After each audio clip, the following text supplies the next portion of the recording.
So I've been working on it a little bit today. I've got the intake kind of dry in there, but we can't really see.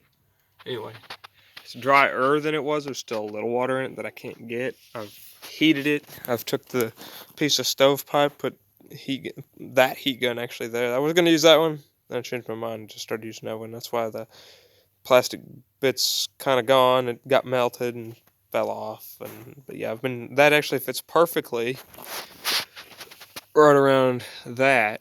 So I've been, heating her, and then I heated it this morning and sucked out more water, and then heated it up a little bit more, let some of that water evaporate out of there and whatnot. And I got a valve cover earlier from my neighbor down the road a little ways.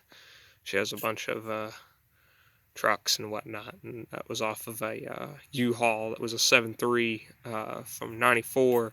The engine was blown. There was a connecting rod sitting in the bottom of the oil pan. Engine's pretty clean. It looks low mileage, but I've even got the little gasket thing for it too. So stabbed that on there. The information for this should be the same as for the actual, well, for this particular engine. So I mean, you can look there at that.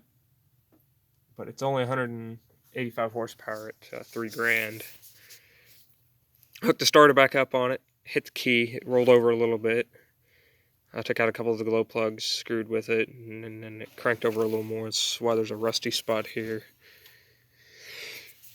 It's seized because there's still water in the cylinders, and to get some of the glow plugs out, I'd have to take some of the injector lines loose, and I really don't want to do that. I mean, I could probably get them out without having to screw with those injector lines, unscrew them off of the thing, but I had that rear one out, and I had this front one out, and they were both dry.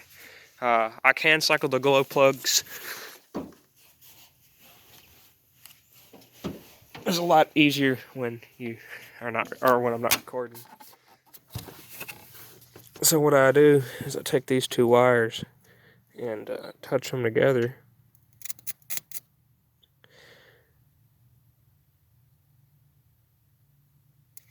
And I haven't seen any steam coming out of here, so I don't know if the cylinder has the water in it. Who knows how many cylinders have water in them. But I noticed there's an intake runner bolt missing there, and there's 2 missing over there, so I'll have to come up with something for those if I do get this thing running.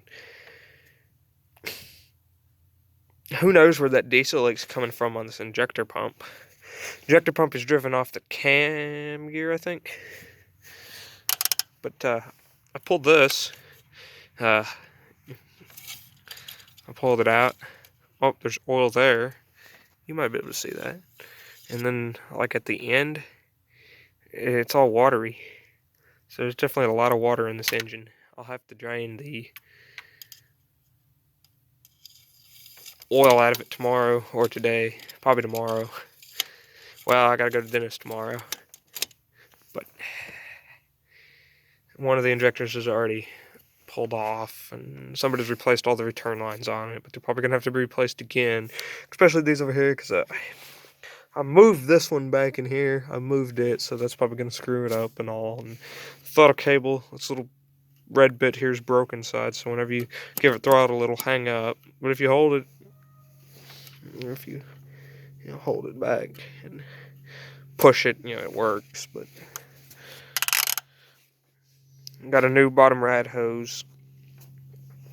But yeah.